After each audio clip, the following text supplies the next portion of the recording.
Guys, पिछले कई दिनों से SBI cards and payment services limited का शेयर लगातार नीचे जा रहा है और ये अपने ऑल टाइम हाई से 38% डाउन पर ट्रेड कर रहा है।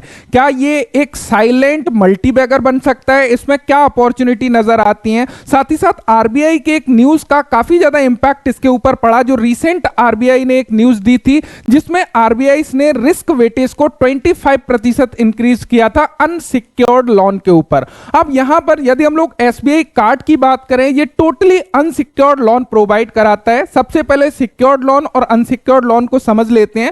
यदि हम लोग सिक्योर्ड लोन की बात करें तो सिक्योर्ड लोन और अनसिक्योर्ड लोन क्या है? सिक्योर्ड लोन की बात करें जैसे कि कोई भी एनबीएफसी या बैंक है हाउस लोन प्रोवाइड करा रहा है या गोल्ड लोन प्रोवाइड करा रहा है। जैसे कि गोल्ड लोन में बेसिकली उनके पास में गोल्ड रखा हुआ है, हाउस लोन जब दिया उनके पास में उस हाउस के ओरिजिनल पेपर रखे हुए हैं, तो ये एक सिक्योर्ड लोन है। बाय द वे कोई डिफॉल्ट होता है तो उनके पास में ये चीज होती है कि वो हाउस को जब्त कर ले या फिर उनके पास में गोल्ड रखा हुआ है, तो ये सिक्योर्ड लोन के अंतर्गत आता है। लेकिन अनसिक्योर्ड लोन की बात करें, क्रेडिट कार्ड बिजनेस में बेसिकली टोटली अनसिक्योर्ड लोन होता है। अनसिक्योर्ड लोन में वहां पर कोई भी बहुत ज्यादा पेपर की आवश्यकता नहीं होती, डायरेक्टली उनके क्रेडिट स्कोर के आधार पर उनको एक लोन दे दिया जाता है उनकी साख के आधार पर, तो वो अनसिक्योर्ड लोन होती है। आखिर एनबीएफसी या बैंक अनसिक्योर्ड लोन कौन क्यों प्रोवाइड कराती है? उनके पास में सिक्योर्ड लोन का ऑप्शन है तो बिकॉज अनसिक्योर्ड लोन के ऊपर उनको इंटरेस्ट इनकम ज्यादा आती है, वो ज्यादा इंटरेस्ट चार्ज कर पाते हैं। इसीलिए जितने भी क्रेडिट कार्ड के बिजनेस है वहां पर आप लोग देखोगे जो चार्जेस हैं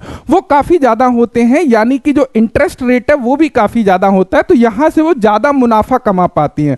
वहीं पर दूसरा रिस्क देखा जाता है कि वहां पर डिफॉल्ट होने के चांसेस ज्यादा होते हैं, यानी कि कई सारे लोन ऐसे छोटे छोटे लोन होते हैं जो कि वापस ही नहीं आ पाते हैं, वो डिफॉल्ट हो जाते हैं। यह सिचुएशन को आरबीआई ने देखा और आरबीआई जितने भी डिपॉजिट करने वाले, क्योंकि बैंक जैसे कि एसबीआई बैंक में जो भी डिपॉजिट कर रहा है, जो उनका बैंक खाता है वो वहां पर अकाउंट को डिपॉजिट कर रहे हैं, उन पैसों को कहीं ना कहीं एसबीआई कार्ड आगे जो है ऑफर करती है, लोन पर देती है, वहां से ये पैसा कमाती है।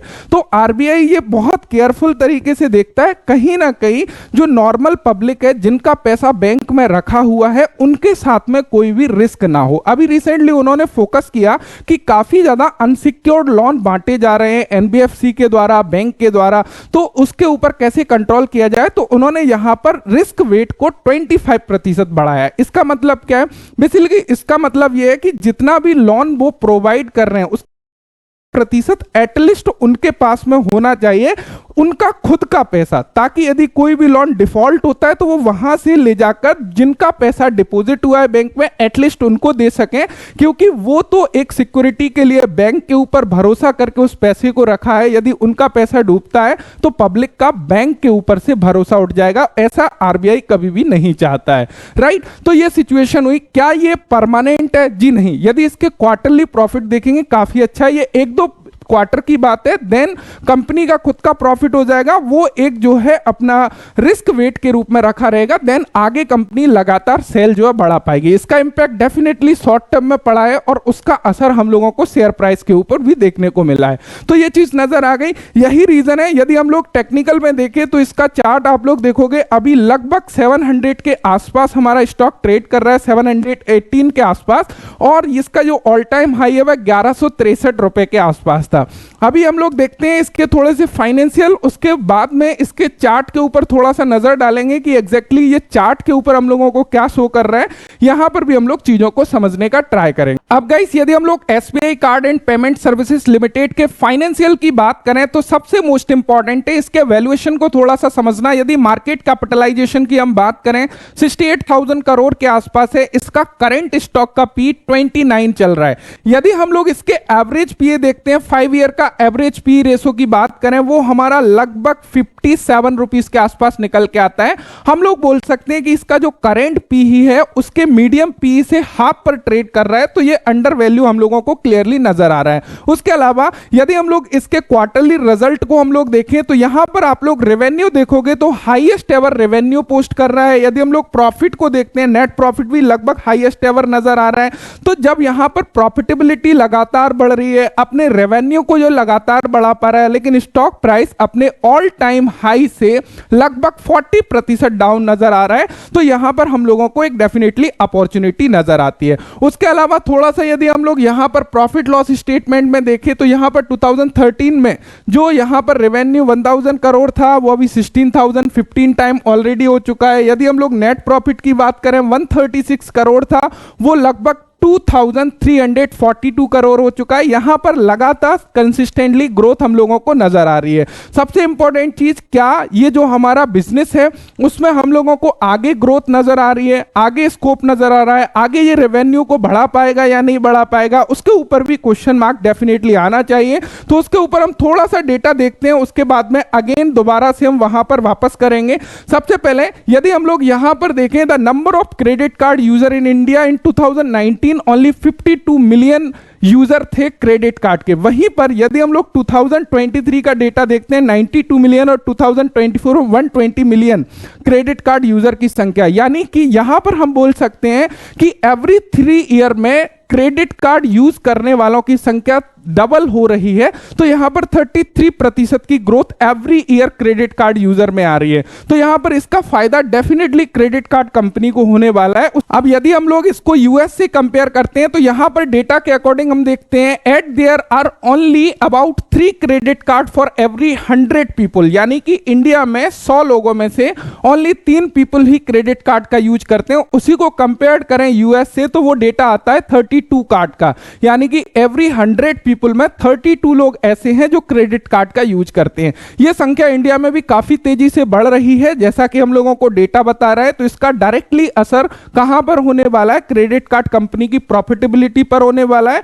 यदि उसकी प्रॉफिटेबिलिटी बढ़ती है, रेवेन्यू बढ़ता है, डेफिनेटली उसका असर हमको स्टॉक प्राइस पर देखने को मिल जाएगा।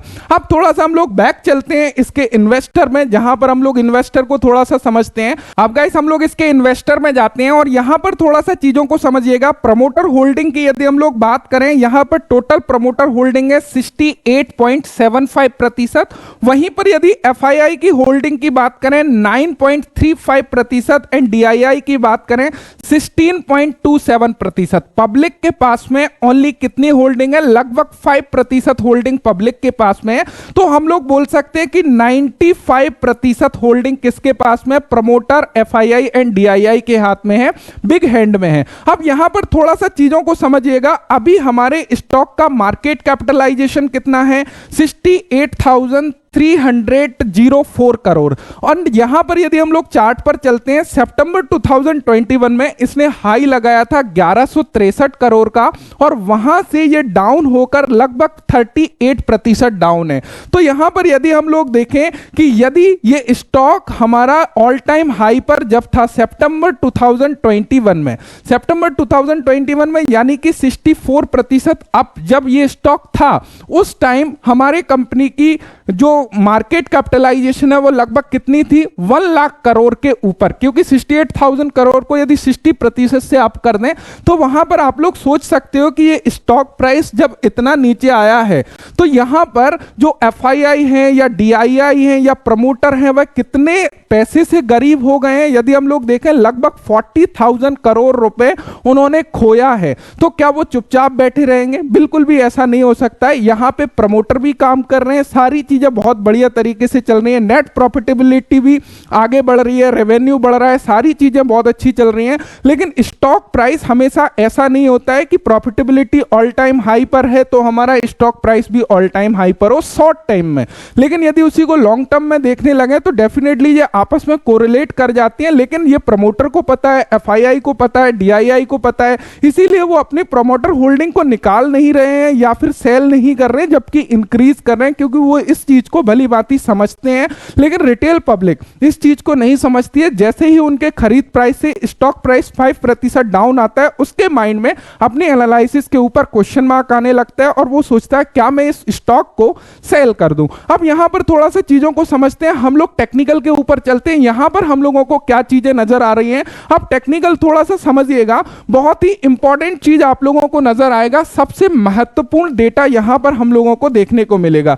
सबसे पहली चीज यदि आप लोगों को यहां पर दिखाई दे रहा होगा, कंपनी जब लिस्ट होती है, लिस्टिंग डे हमारा हाई क्या था? लिस्टिंग डे का हाई लिस्टिंग डे का हाई था यहां पर 755। तो यहां पर आप लोग देख सकते हो कि कंपनी 3 ईयर बैक लिस्ट होती है और लिस्टिंग डे का हाई है 755।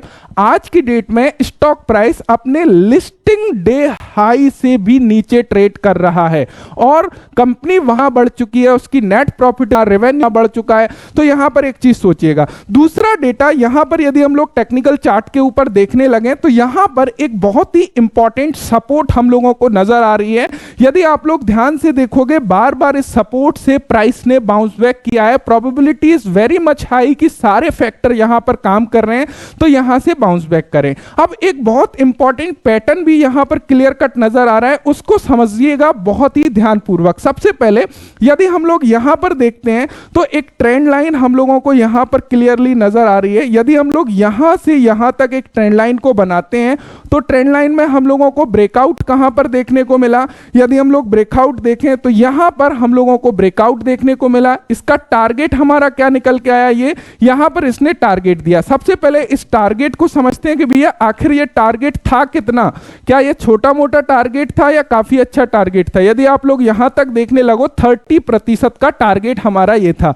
सेकेंड बार चलो ये फर्स्ट टाइम हमारा हुआ, ये रेंज में चलता है, इस प्रकार का टारगेट यहां पर मिल जाता है। सेकेंड टाइम यहां पर यदि आप लोग इस डेटा को देखोगे यहां से यहां तक यदि आप लोग एक बहुत अच्छे तरीके से ट्रेंड लाइन ड्रॉ करते हो तो यहां पर हम लोगों को एक बहुत बढ़िया तरीके से यदि मैं इसको सही से ड्रॉ करने लगूं, 3 पॉइंट मैच करने लगूं तो यहां पर आप लोग देख सकते हो ये ट्रेंड लाइन कुछ इस तरीके की हमारी दिखाई देगी। सॉरी, इसको थोड़ा सा मैं ऊपर कर लेता हूं और यहां पर यदि आप लोग देख पा रहे हो तो ये ट्रेंड लाइन को यदि यहां टच करेंगे तो यहां से इसका जो टारगेट है वो इस पॉइंट के आसपास है। इसने काफी जल्दी दिया और ये भी कोई छोटा मोटा टारगेट नहीं था। यदि हम लोग देखने लगे यहां से यहां तक जो हमारा टारगेट था वह 24% था। करंट सिनेरियो में यदि हम लोग देखें तो करंट सिनेरियो में क्या चीजें हम लोगों को नजर आ रही हैं वो चीजें देखना बेहद जरूरी है। यदि हम लोग 3 पॉइंट को यहां से टच करने लगे तो यहां से आप लोग देख पाओगे कि इसने ब्रेकआउट दिया। यहां पर आप देखोगे प्रॉपर ट्रेंड लाइन यदि हम लोग ड्रॉ करें यहां पर इसने ब्रेकआउट दिया। थोड़ा सा चीजों को समझिएगा बहुत ध्यानपूर्वक तरीके से। ब्रेकआउट दिया, ब्रेकआउट के ऊपर सभी लोग यहां पर बैठे, उसके बाद प्राइस ने करेक्शन दिखाया, यहां का स्टॉप लॉस इसने हिट कर दिया है, एक सपोर्ट पर है एंड अभी ये ट्रेंड लाइन के नीचे नहीं आया है। यदि यहां से प्रोबेबिलिटी बनती है तो काफी अच्छी तरह से ये एक टारगेट दे सकता है। तो ये जो टेक्निकल हम लोगों को नजर आ रहे हैं ये शॉर्ट टर्म टारगेट के लिए आप लोग इसको कंसीडर कर सकते हो। एंड गाइस यदि हम लोग इसको long time point of view से देखने लगे तो एक साइलेंट मल्टीबैगर हो सकता है, बिकॉज आगे बिजनेस के लिए काफी ग्रोथ हम लोगों को नजर आ रही है अकॉर्डिंग टू डेटा और ये कंपनी काफी अच्छे तरीके से क्रेडिट कार्ड के बिजनेस में आगे कर रही है। सो आई होप ऑल इंफॉर्मेशन आप लोगों को मिल गई होगी। एंड डिस्क्लेमर देना चाहूंगा ये पूरी की पूरी वीडियो एजुकेशनल पर्पस के लिए बनाई गई है। यहां पर ये मेरा एक पॉइंट ऑफ व्यू है जिसको मैंने अपनी स्टडी को आप लोगों के साथ में शेयर किया। यदि आप इससे कोरिलेट कर पाते हो तो डेफिनेटली आप इस अपॉर्चुनिटी का फायदा उठा सकते हो। सो आशा करता हूं वीडियो से इंफॉर्मेशन मिली होगी। यदि वीडियो पसंद आई हो तो एक थम्स अप करके जरूर जाइएगा गाइस, और इसी प्रकार की वीडियो देखते रहने के लिए चैनल को सब्सक्राइब करके बेल आइकन को जरूर प्रेस करिएगा। Thank you so much, thanks for watching and bye bye.